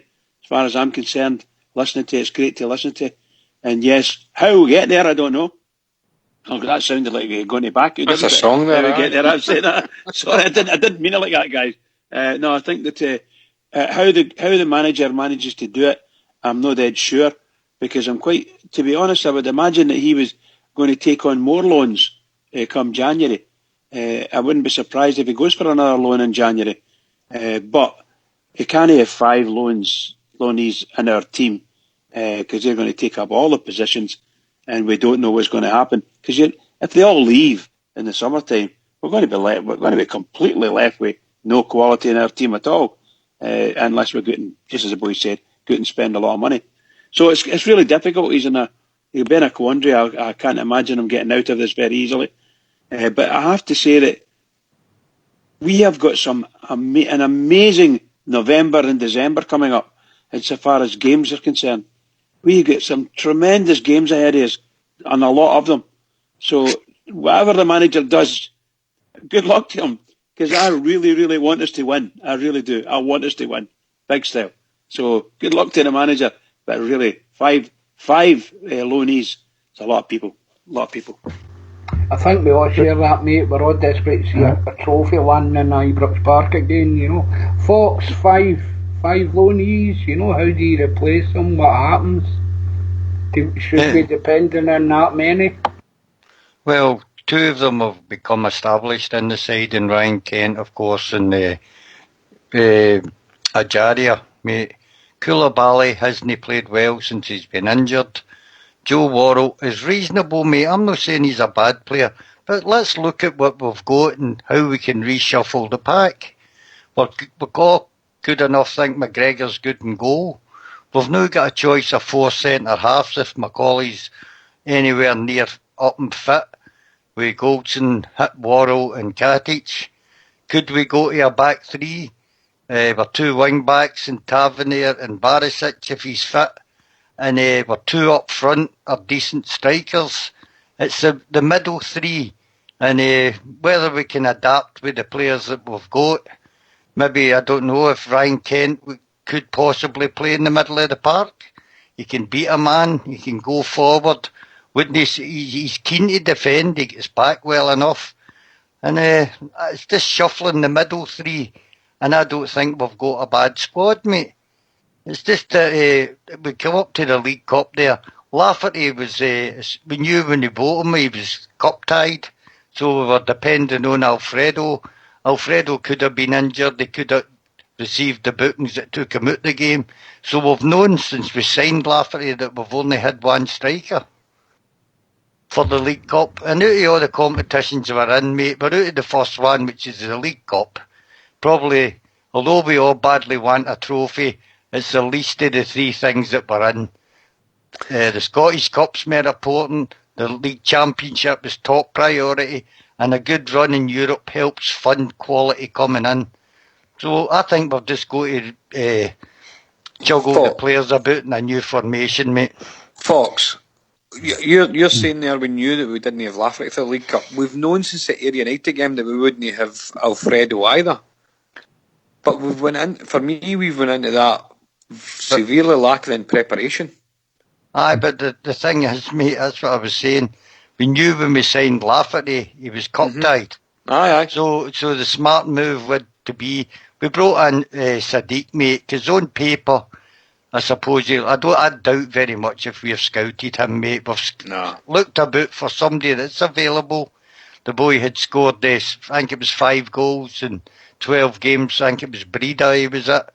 And on paper he had played well in youth championships and things like that. We've took a gamble. It's no work for us.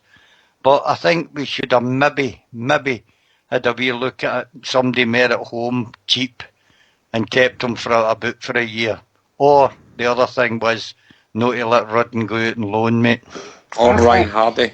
I think we took Big Umar for Peter McCloy's old blazer.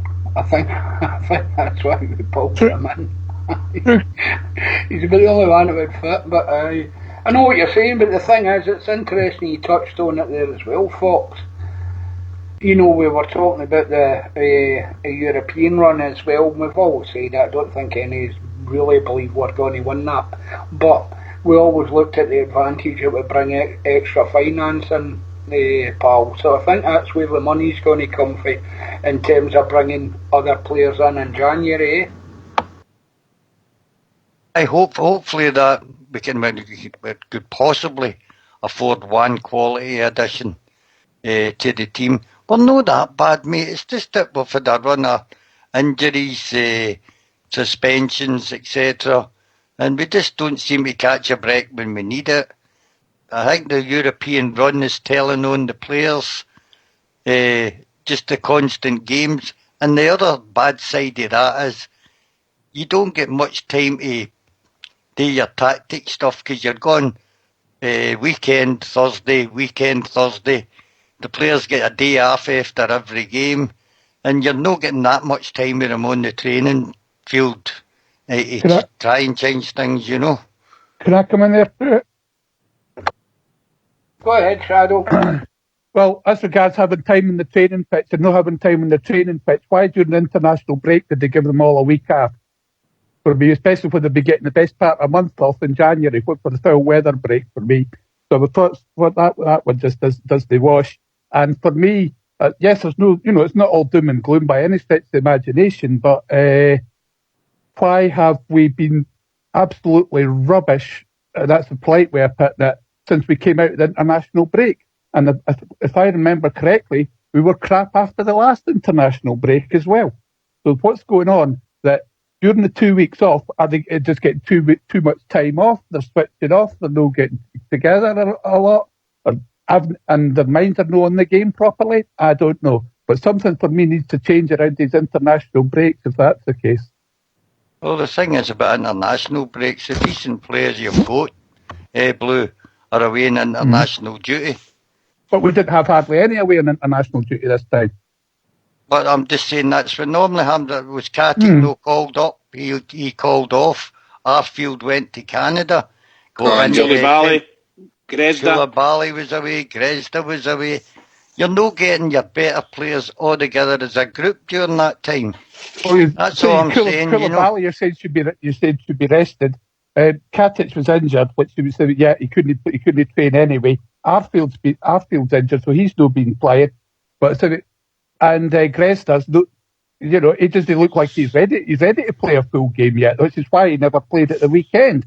So that still doesn't mean the team that was there couldn't have been together and put together a game plan for what was coming up. And as for resting, they've just had 2 weeks off.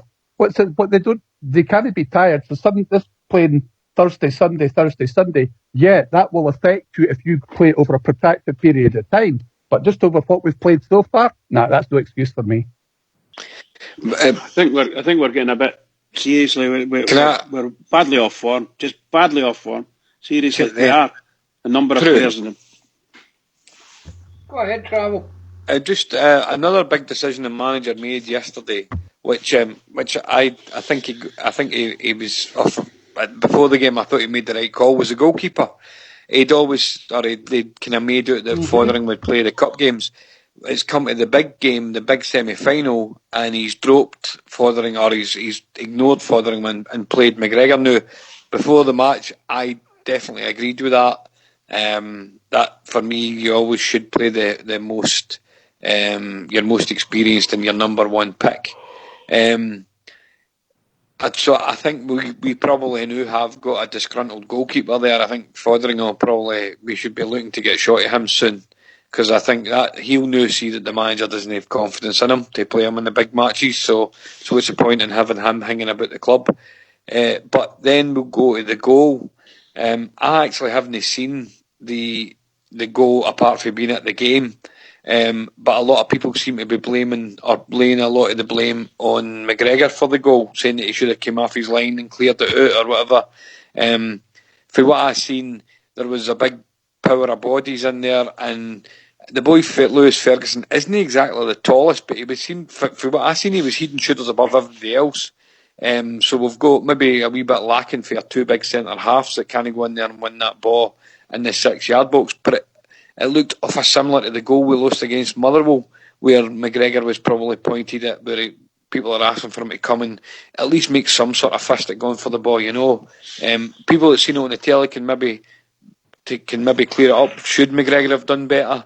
And do we think that Fothering would have done it? I don't think so, because Fothering was never that great at crossbows either. So I think Travel. I think that the chap that was the guy that was, shall we say, challenging the boy, I think it was Tavernier.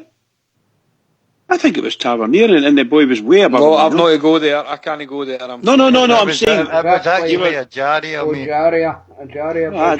Sorry, I thought it was Tavernier. So apologies, but they're none of the two big fellas at the back, and including the goalkeeper, there's three. So you get three really tall guys there. And a goalkeeper, I think it was outside the 6-yard box, and the boy get the head on it. Look, it looked as if it was a really good goal. If we'd scored that goal, I'd have been absolutely delighted. What I saw, I'd have been absolutely delighted. No problem. I thought from where I was sitting, because I haven't seen it either on the television, so forgive me, and I thought it was Tavernier got himself in there to try and jump with him, and it didn't happen. And now you've mentioned the Jarry, I'm sure I heard somebody saying that earlier as well. Can I ask the guys that seen it on the telly, was it an easily defendable corner? Anybody want to take it? Well, to me it was a corner, and it was just a corner, so you're expecting the ball going into the middle, closer to the sort of penalty spot than the 6-yard line. And that's what it looked like to me. And the boy rose very, very well. Some of the boys in the lobby are saying it was a Jarry, a collapse like a pack of cards. So whether in fact he was fouled, I don't know. I don't think there's anything like that meant. It looked as if the boy got there, got himself a bit of space, managed to get a really powerful header in, and the goalkeeper couldn't do that about it. It was a good goal. Somebody mentioned Travel, about Ferguson. He's not the tallest. Getting your head on a ball is not always about height, mate. It's about positioning and. Oh yes, absolutely. Yeah. And I think he got that right. He came in at the back post. Possibly it could have been covered, but You know, like some of the guys on here. I mean, Bridgman, you were a centre half. I would expect my centre halves to be attacking that ball. Well, that's clearing it out. I mean, it's a bread and exactly. butter piece, mate. That's what I was saying earlier on as well. Aye. When you think what they've done is they've got a corner kick coming in, and invariably and generally, one of our boys managed to get their head on it, top of our centre halves. But for some reason or other, they're nowhere. Looks like to me they weren't anywhere near the boy who got on the ball, and it was left to one of the other players. And in this case, the boys are saying it was Ejaria, and I'm obviously sadly mistaken. Poor eyesight, but Jesus, you know, True. Just great. I know what you're saying there about travel.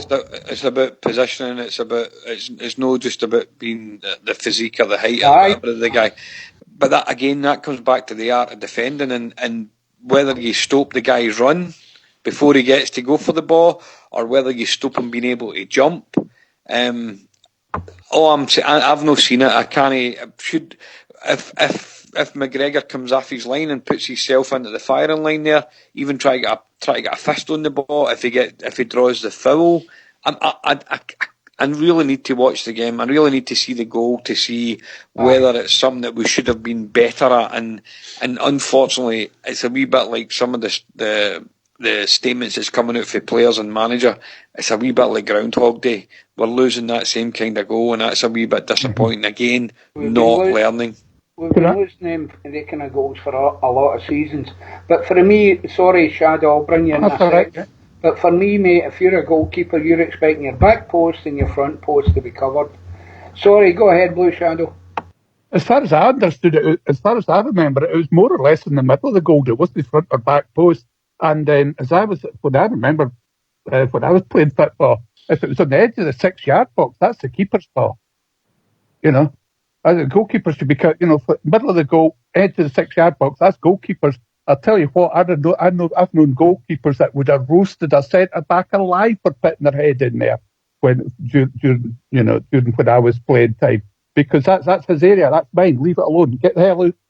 And he just wants a clear run at it to be able to get it and clear it.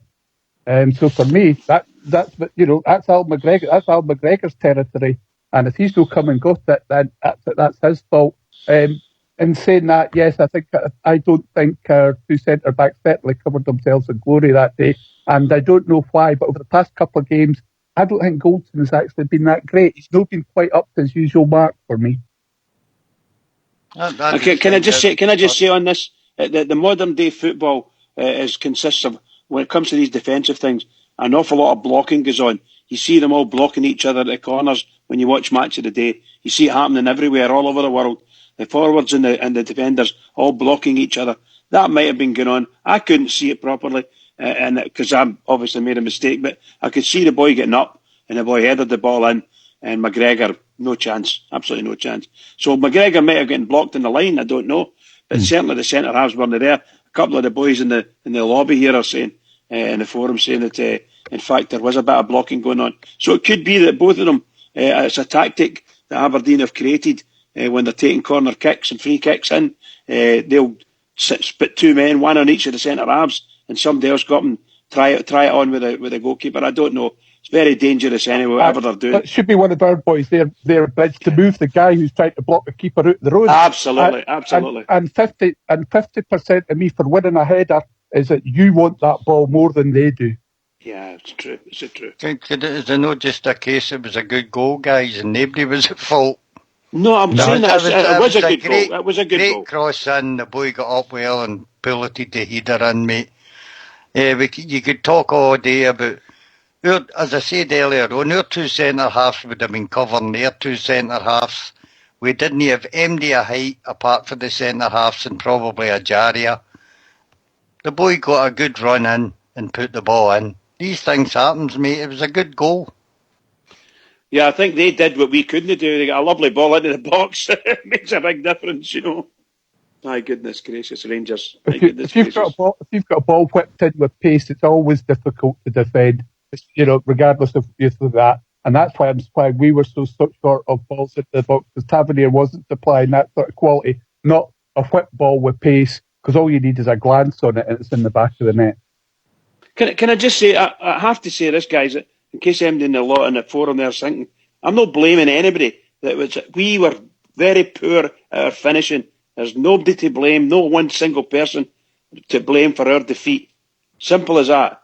They scored a good goal, and that we couldn't. And we weren't anywhere near scoring a goal. Nowhere near it. So nobody to blame. I'm not blaming any single player. We're only talking about the critique of what we've seen and what could have happened or how it developed. That's all we're saying. There is no blame. You agree with that, Travel?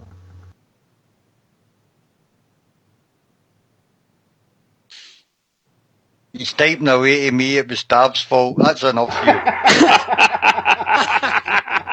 No. Well, I would like to have seen again, even the corner, the build up to them getting the corner. I thought Worrell was probably caught out there, and I also thought that Tav had a chance of clearing it. So I suppose you're right.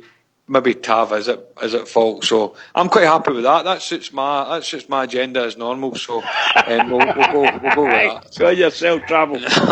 No, but I'm sorry. I know you're saying it's nobody to blame. I'm sorry, there is always something. You can always do something better to stop a goal, and this is where we need to start looking and pointing the finger at people. These guys are supposed to be professional players at the top of their game. If somebody's no pulling their weight, if somebody's no delivering for the team, then they need to be changed, they need to be replaced. And if that's replaced as in put on the bench, or whether it's dropped, or whether it's sold, I'm sorry, we need to start being ruthless here, because people have had too much an easy ride for too long at our club, and we need. I'm fed up watching it. I thought we'd get over the hump here. I thought the banter years were finished, but no, we need to be ruthless here. I want to see winners on that part for our team. I think there's a point to be made for collective blame here, guys. I don't think the team created, we didn't look like scoring. We really didn't. Blue Shadow.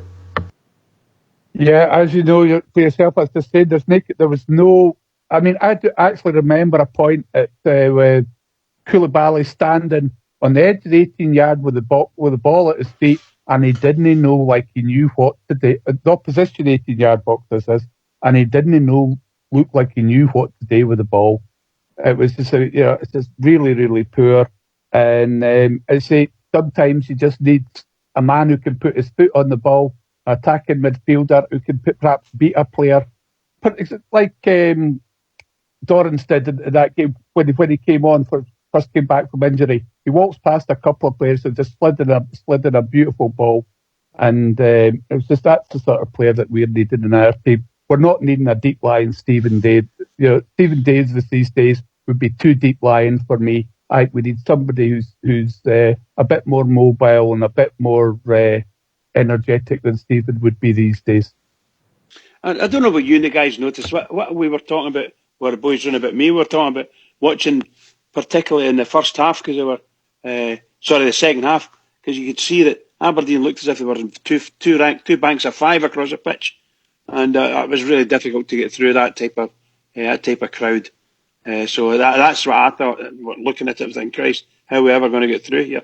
And we did get through a couple of times, managed to get ourselves into the box with the ball at our feet, if you follow what I mean, but never did anything with it. So really tough. I thought they blocked us. They created great blockings on some of the tackles, and obviously we shot ourselves a wee bit because we couldn't put the ball past their first man. But they were always, I think they defended pretty well against us, and we sort of failed in that particular part. But you see, just what you're talking about, a good attacking centre midfielder, the young Ajaria gets in there, 1-2 passes, very tight, getting round the players, finds himself in the box. I don't know what he does with it. Sand dances about a wee bit, and all of a sudden, whatever chance there was, if there was a chance, is gone. It was really tough. Really tough. A lot of players in there, a lot of players in the box. Can I ask the guys that weren't there at the game, did any of you watch the Celtic Hearts game? I want you to answer me a question. I saw a bit of it, folks. You saw a bit of it? Aye. We were sitting having a drink and it was on the telly, mate. What about that Lustig feigning injury to get Stephen McLean injured? I've looked at the papers today, there's nothing about it. I've seen the bit about Stephen McLean grabbing the guy with the short and curlies. That's all there. He's going to get too much ban. But not a thing about that. Yeah. Now, if that had been Alfred Morelos, he'd have been up in front of that panel this week, mate. He absolutely feigned injury as if he got an elbow. The boy was nowhere near him. The ball hit him on the head, and not a thing was said, and that boy was booked for that. I was just wondering if anybody else noticed it. Listen, mate, the Hearts threw that game away. They were I'm not wanting to. two gifts. I know what you're saying. I know. I'm just talking about the sort of things that our players get booked for. Put up in front of this compliance officer.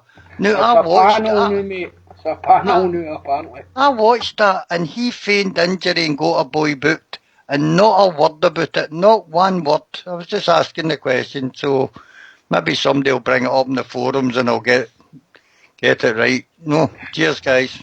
But back to the Rangers, folks, do you think, collectively the team just wasn't it on Sunday? We didn't create, we didn't make chances. That's the bottom line for me. Look, mate, it's a bad day at the office. We didn't play well. We're all disappointed. I'll be there on Wednesday night, mate, and hopefully see my team winning again. That's football. We're all allowed a Monday moan, and that's the way it's been. But we're not as bad as we're making out. There's good players on our side. They just had a nightmare on Sunday, that's all. Aye, true enough, mate. We have been as bad as we've making it since we came back from the international break. For me, I'm sorry, we've just not been up the mark. Certainly not to the level that we are before that break came up. And I don't know what's changed. It's something, but there appears to be something. Because that's 3 matches now, and for me, we've certainly not hit the level of form like we did say against Hearts or something like that, or the Rapid Vienna game, which we played both games before the international break, where we were actually a team. And I don't know what's going on, but the players don't seem to be putting in the level of effort that they were then. You may have a point there. Shadow, what do you think, Ulster? Yeah, what happened? Great, but then again, that could be down, suppose, the likes of Barisic hasn't played much, I don't think, at all since the international break. Artfield hasn't played either, so, maybe Artfield and likes of Barisic are maybe more important to the team and how it runs than what we think. And maybe when these guys come back, hopefully we'll start to push on again, But it's something we need to sort out. We're going to have to try and pick ourselves up as a support and as a team, because Wednesday's another massive game. It's back to the league. It's Kelly's side who have their tails up there having another decent season. They'll be up for the game, there's no doubt about that. They'll be looking at our weaknesses and they'll be thinking they can exploit things. So we're going to have to pick ourselves up, definitely, probably play our field. I don't think Barisic will be fit enough for that time, but everybody has to pull their weight. And hopefully the manager, I'm sure you can see it anyway, he's probably disappointed and angry. You could, hear it in his voice and you can see it in his face. So hopefully whatever they've done or what they're doing currently to G themselves up and work things out. And obviously you're going to have the likes of Lafferty back. You're going to have Morelos, and hopefully we can do the business Wednesday night. But Blue's correct. It isn't just that game. It's been coming for a while. There's been a few bad performances from the team, especially away from home. We sort of got away with it at Hamilton. We got the 2 penalties, and we give the team plaudits, even though they didn't take it. We give them plaudits because they fought back and showed a bit of fight to get the win. But in the main, we haven't been that great since we've come back. But we need to sort that out for Wednesday night. Aye, what about yourself, Bridgman? Yeah, I can't disagree with anything like that. We've seen it ourselves, seen it in the European game. You could see we just weren't quite on it, we led our tarts, played some great stuff, good goals, and we haven't really played quite as well as we have since then. And I don't know what the reason is. Hopefully the manager can get it resolved, because we've still got a long way to go. We've played a lot of games. We've scored a lot of goals in the league, and a lot of goals in Europe as well, truth be told.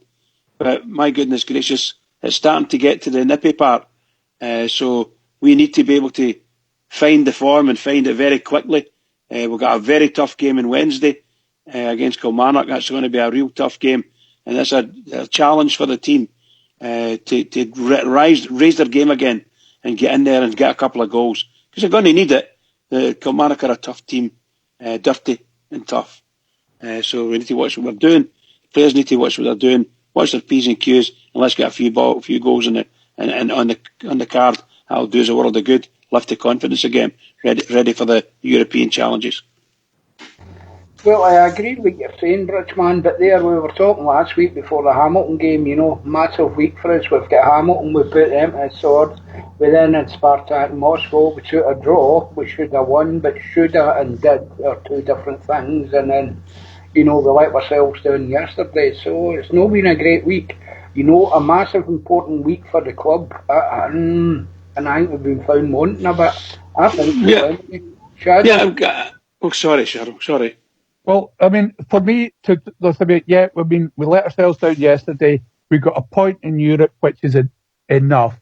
Barely, but it's enough. We would have liked 3 points to put us into that clear at the top of the league, but we didn't get it. So, but it's not a disaster getting a point there. But it will be a difficult game away. It's going to be an even more difficult game away to that Spartak side. But we got the important thing. We got the 3 points in the league for me. And if the team needs to sort itself out and get its act together and go out and get us 3 points on Wednesday night. Okay, mate, yourself, Bridgeman, you were coming in there.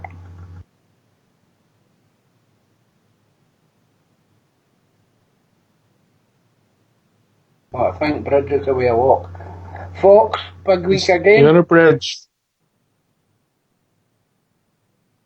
Always a big week for the Rangers, mate. Kilmarnock and St Mirren, we've got to win the games, so let's just carry on as we are as Rangers supporters. We take the good with the bad, so we'll just march on, mate. Aye, well said, Paul Wilson. Yeah, mate, it's a massive, massive week. For me, the league's more important than anything. Bitterly disappointed, obviously, with not making the final, but, league is priority, obviously, and now, there can be no excuses. I don't care how they do it. If they play fantastic or they don't, I don't care. As long as we get the 2 wins, and we have to get the 2 wins, 6 points is a must. You have to be beating Kilmarnock at home. You have to be beating St Mirren away. And it's as simple as that. And the team's going to have to step up and do it. There'll be pressure on them now because of honeymoon period's probably over now for the whole team, because of the recent results in the league, especially away from home, getting put out of or in this cup, etc. So I think that the Bears are a bit disgruntled at the minute, but stick with the manager, etc. You get it right. I really do believe that. But there's no excuses for not to get 6 points in these next 2 games. Here, pal. Sorry about that, Trouble. I just couldn't get the bloody mute button to go off again. Shocking. Just you did my head in. Packing your case, tell the truth. Oh no. My wife, I couldn't do that. My wife's done all that, I can assure you. The spade and pail was getting tied on. Spade and the pail, aye. But no, I agree 100% with the boys. And Fox is right. At the end of the day, we are the Rangers, and us fans we've got to go and keep supporting our team. That's the main thing. And the team, we've got to turn around and win the games. And every single game we've played this season has been an absolutely massive game. And the next one is no less a massive game than the last one. The last one we played was a huge game, a semi-final in the Cup, and we couldn't do it. We failed. So now we've got to go. We're at Ibrox, isn't it? It's Rangers and Kilmarnock, yeah. So we're there, and we need to continue our form at Ibrox and win the game. That's what we need. Show the thing, get our confidence back, and just keep your head up and let's go on forward. Well, here's hoping Steven Gerrard's learned a wee bit. He's been in situ for a wee while now, and there's been a few bumps in the road. He always expected that. He's always mentioned it. But moving on now, Blue Shadow, you've always said that the league's the most important thing. That's it, mate. I mean, it's just cushy number. Just put it in the lobby. We've got Kilmarnock, we've got St Mirren, and then we've got Motherwell. 9 points available. We need 9 points, and then we've got another bloody international break. Foxy, the league for you, mate. Always a priority, but I'll take anything else along with that as well. Aye, fair enough. Wouldn't mind a cup and winning the Europa League as well, you know. That's... aye. Not that I have high hopes or anything, but you never know. Oh, Give I'm yourself a pinch, folks. I'm not sure about that. What about yourself, Ulster? We need to start, getting our act together, getting a good run, having a right good go at this league and putting up the points. Of course, yes, I agree, mate. It's all right. We keep saying it, but we have to do it. We've been saying this for 2, 3, 4 seasons now. We have to get a run together.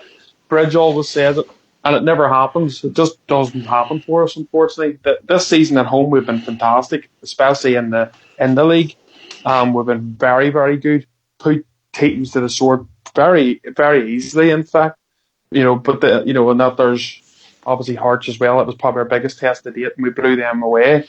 So at home there is no issues so far. It just seems to be more away from home. We're struggling a wee bit, but they're just going to have to sort it out now. As the boys have said, Blue said himself, that's 9 points. We must get them. But if you listen back to shows, you always say this, and we end up not getting what we want. But I think that is, we're not asking for too much there. For me, I think that's 3 games. If you're ever going to get 9 points, then that's the place to get them. That's the 3 games. We should be getting them, definitely. If we want to be serious about doing anything this season, we have to get 9 points. Aye, well, sorry, go ahead, Shadow. As Bridge would say, I'd settle for 3-1 nils. 100%. 100%. Well, Stephen Gerrard said it, we've got to keep going now, and that's all we can do. I don't see any option. We must take 9 points. We must take maximum points. We must build up momentum now. Put teams to the sword, because we're certainly capable on our game. Agreed? Disagreed? MD? Agreed, yeah. Agreed. Absolutely. Fully agreed. Yeah, I think... Sorry, pal. As I said, just before, to me, it's a real shame, these bloody international breaks, because just before that international break, we were building up ahead of momentum. With the Rapid game and the Hearts game, the team was playing well. It was making other teams nervous and coming to Ibrox. And then that happened. And for what, as you say, I have no idea what's happened, but the whole thing's fallen flat in its face since they came back to that. I don't think you should let them go away this time. I should make them work. Good shout, by the way. Good shout. Yeah. But we've got to Ashes anyway. It's Halloween in a couple of nights. What are you dressing up as? Going to Ibrox swaps? A witch. That's what everybody thinks of me. What about yourself, Ulster? A big foam red hand. Right. Bridgeman? Oh, I'll not be dressing up as anything. I'll hopefully in a very warm place. So I'll be dressing down. On the beach, Are you going to hell? I'll be dressing down, that's for sure. I hope it's warm anyway. What about yourself, Blue Shadow? Oh, I think I'll go as a Reverend I am. I just hope I don't bump into MV. Well, there we go. But anyway, guys, we're about to reach that time of night again, thank God. No that I can't put up with moaning. I live with one, but that's another story. But I'd like to thank Travel Rug for joining us. No spoke to him for a long time. He's away out with the dogs now. He always passionate Rangers supporter, and that's what it's all about. It's everybody's platform. It's great when you get callers, so fantastic. Shadow, yourself, well done, mate. Bridgeman, as usual, Big Ulster and Fox for the technicals, and Old School Blue, I think's involved as well, I don't know. But thanks very much for coming on, guys. Bridgeman, you want to say anything?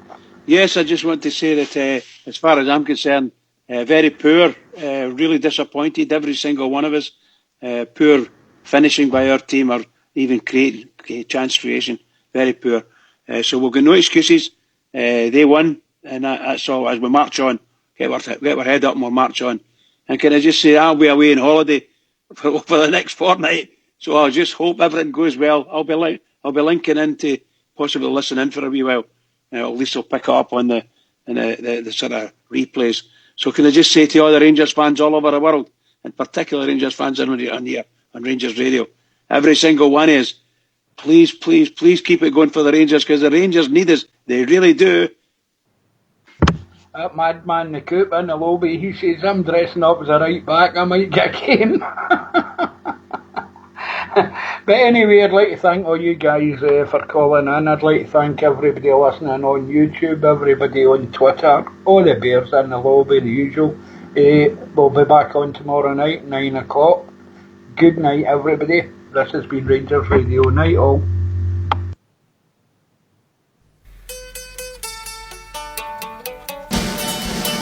There were cheers from the crowded congregation as the light blew the merge beneath the stand, to the sound of the very latest music that was played by the Government Borough Band.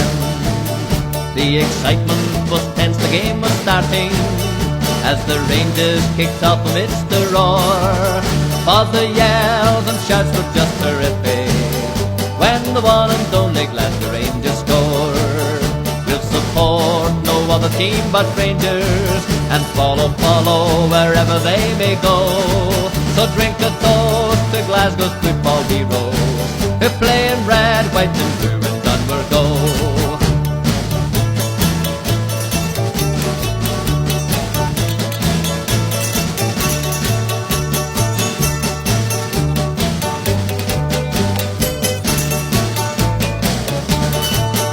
The excitement was tense, the game was starting as the Rangers kicked off amidst the roar. But the yells and shouts were just terrific when the one and only Glasgow Rangers scored.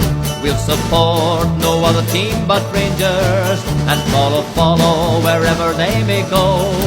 So drink a toast to Glasgow's football heroes who play in red, white and blue in Dunbar Go. Who play in red, white and blue